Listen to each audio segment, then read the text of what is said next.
достар, сіздермен бірге мен Тоғжан, және бүгінгі видеода мен Мона Лиза картинасын акварельмен салатын боламын. Қазір мен 12 жасар қыз әлемдегі ең танымал картинаны кәдімгі акварельмен, кәдімгі кисточкалармен және кәдімгі А3 қағазға салатын боламын. Мен білмеймін менде не шығатынын, бұл жай эксперимент ретінде жасаватырмын. Мүмкін менде шығады, мүмкін менде шықпайды. Оны қазір көретін боласыздар.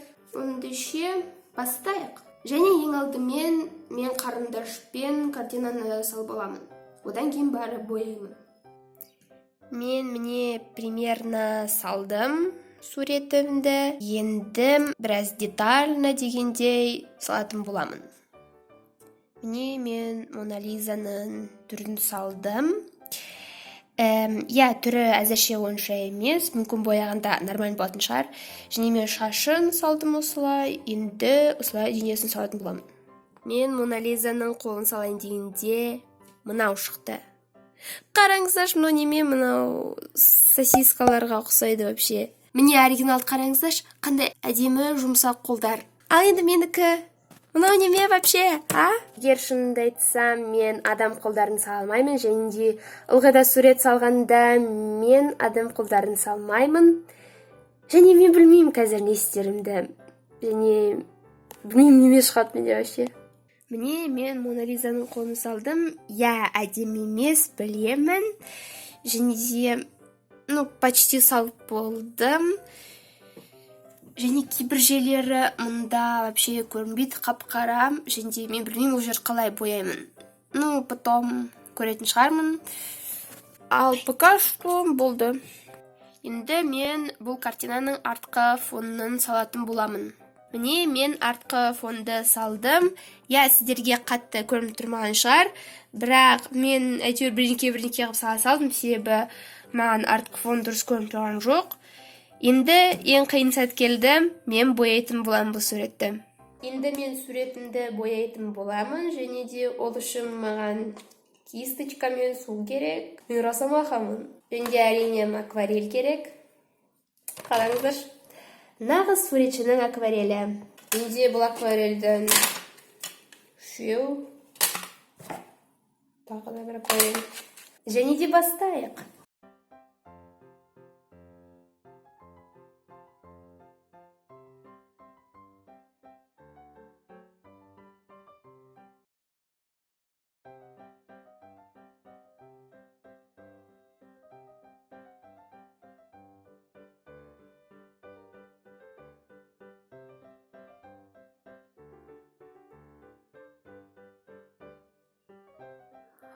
Оның көзі өте кішкентай болғандықтан мен оны осындай қоңыр фломастермен бояйтын боламын. Қысқасы мен көзім боядым, және де өте жаман шықты. Қараңыздар, ужас қоны, ужас. Жарайды, мен берілмеймін, және де қазір аузы нормально шығады деген ойдамын. Міне мен Мона Лизаның бетін салдым. Білем, ұқсамайды, тіпті аузы әрең көрініп тұр, көзі вообще быт-шыт. Мен керемет сурет салмай, сондықтан ұрыспаңыздар маған. Міне мен Мона Лизаның шашын салдым.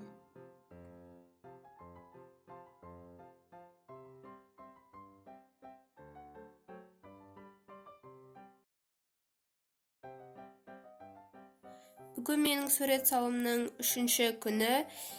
Негізі бұл суретті 1-2 күнде бітіруге болар еді, бірақ мен жалқаумын, және де мен ете алмаймын. Менде сурет салуда тағы бір қиындық туындады, ол осындай қолдағы осындай мынандайларды салу. Мен өте керемет түсіндіремін. Мына суретке қараңыздар, оригиналға. Ал енді менікіне қараңыздар. Тағы да сұрағым келеді. Мынау неме вообще? Мен қалай салған вообще? Енді қазір бұны бірден қылып маған түзеу керек. Мен как-то осылай істедім қолдарын. Біраз кепсін. Енді мен осы киімін бірден кесін істеймін.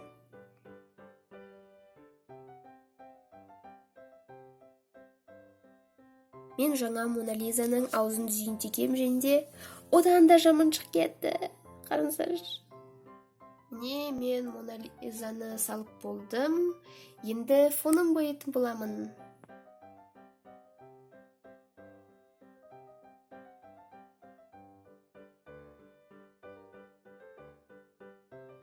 Міне мен суретімді почти бітірдім және қазір не шыққанын көретін боласыздар. Құрметті көрермендер, қазір мен өзімнің бірнеше жыл салған еңбегімді көрсеткім келеді.